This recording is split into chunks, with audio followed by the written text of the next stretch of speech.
Hello, my name is Paul Butenhoff. I'm an assistant professor here at the College of St. Catherine's in Minneapolis. Today I'd like to talk to you a little bit about the digestive system, one of 11 major organ systems in your body. Although the digestive system is unique in its own right, we do have to remember that it does function in conjunction with all of the 10 other organ systems to allow you to be alive and to maintain homeostasis, and that's what we're all about.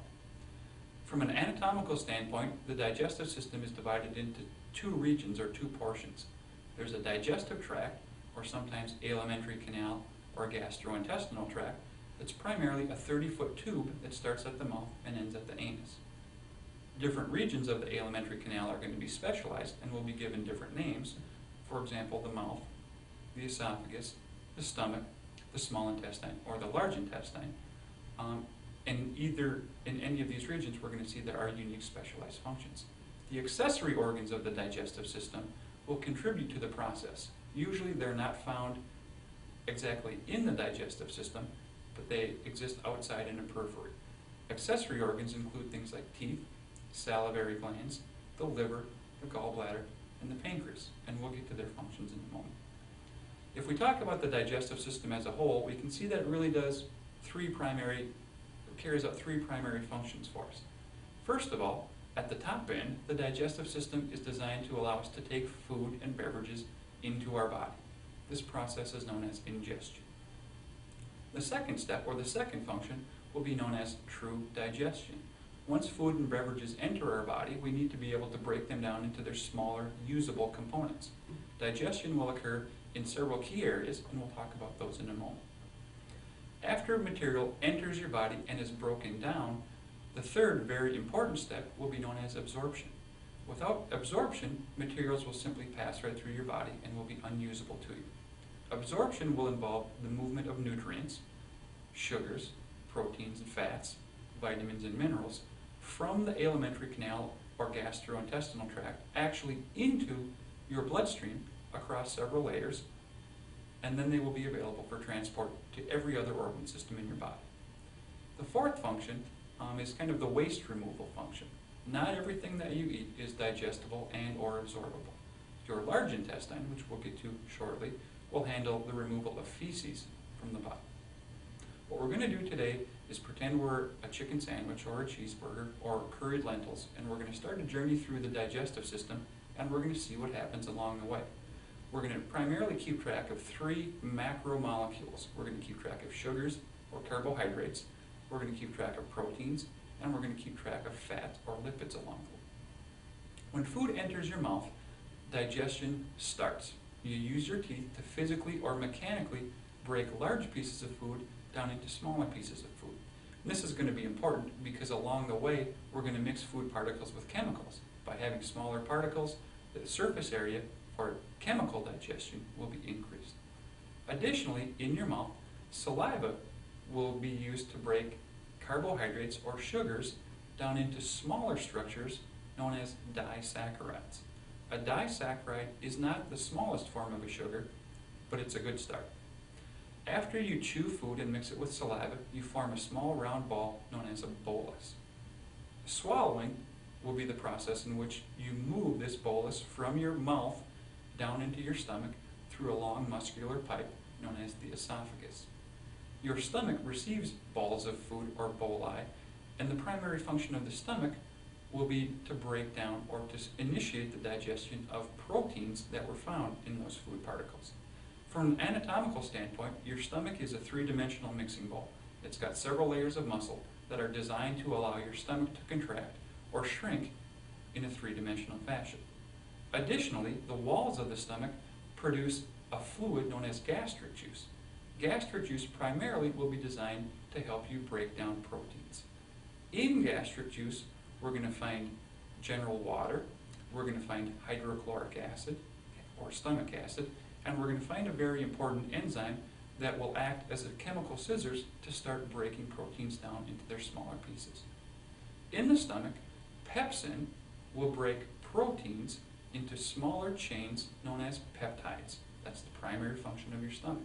If you eat foods that contain a lot of protein, pepsin will have a greater job, and hence food will stay in your stomach for longer periods of time. If you eat foods that contain primarily water or sugar, those materials that do not contain protein will pass relatively quickly through your stomach down to the next organ in the system.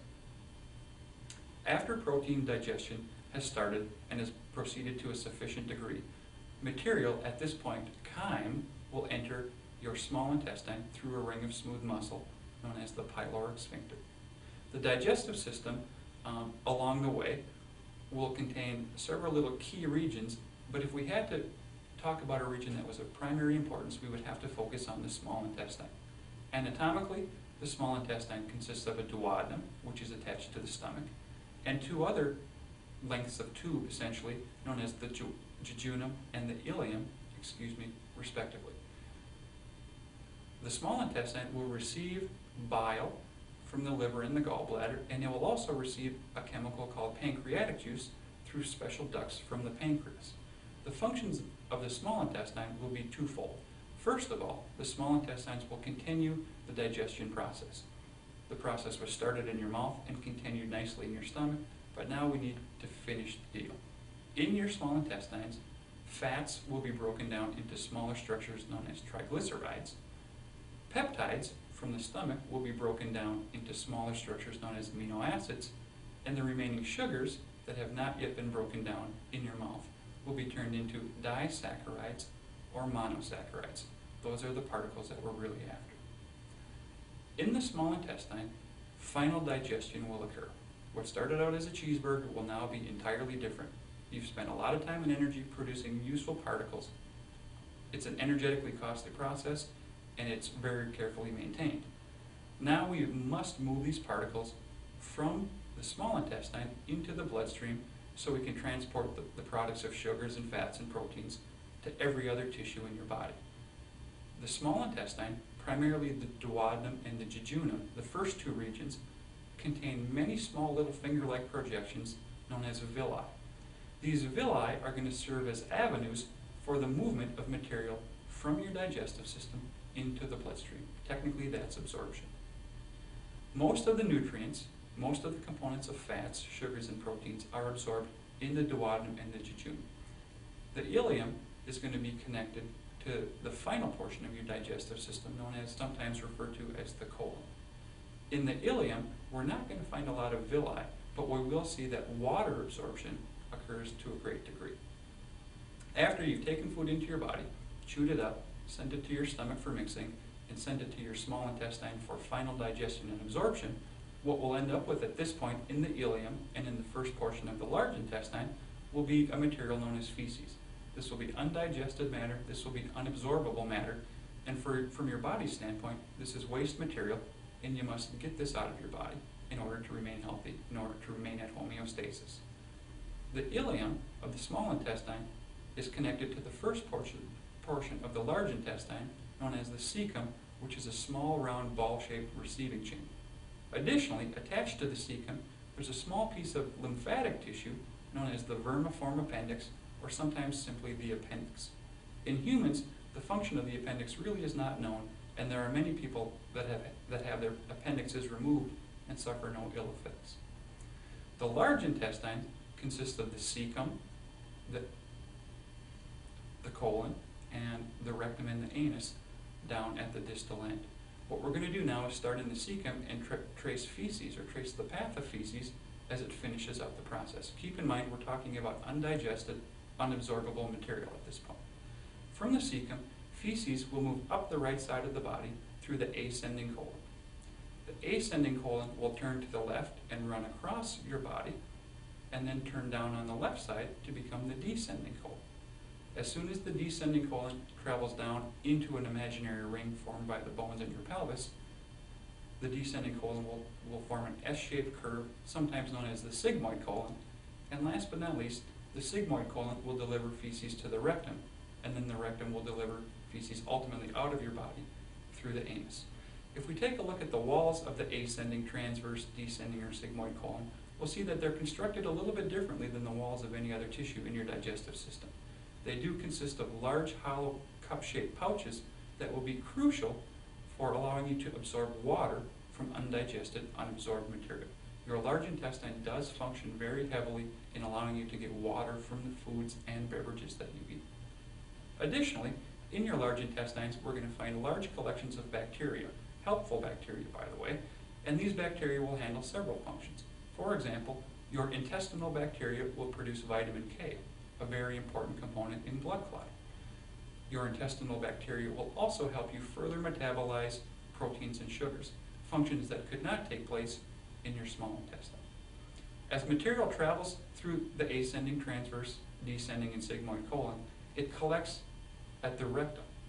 Special components of your nervous system in the rectum can detect increased presence of feces or increased stretch in the walls. Information will be sent to your brain, and you will perceive that as the urge to use the restroom. From the rectum, material will move out of your body through a structure known as the anus. The anus actually consists of two rings of muscle, an internal anal sphincter and an external anal sphincter. Because the external anal sphincter contains muscle that you can voluntarily control, you should consciously have control over the movement of feces from the rectum into the external environment.